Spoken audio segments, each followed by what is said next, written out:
בחלוני אני רואה רחוב כמו נהר גואה, ואנשים לעבודת יומם הולכים,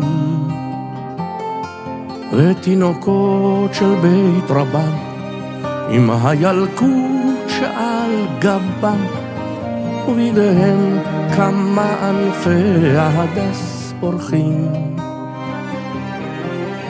פתאום זה בא ומתבהר, ולעצמי אני אומר, לא, לא, לא תנצחו אותי, לא מנצחים אותי כל כך מהר.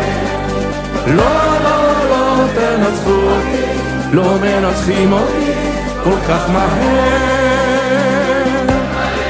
בחלוני אני רואה מטוס ממריא, מטוס דוהר.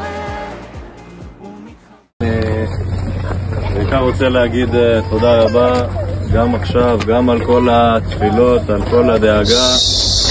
ברוך השם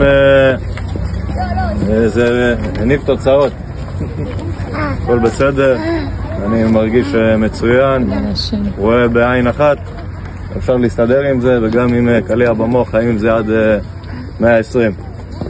אז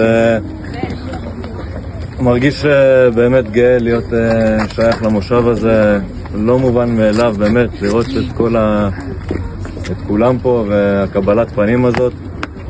תודה רבה על הכל. לא מנצחים אותי כל כך מהר, לא מנצחים אותי כל כך מהר.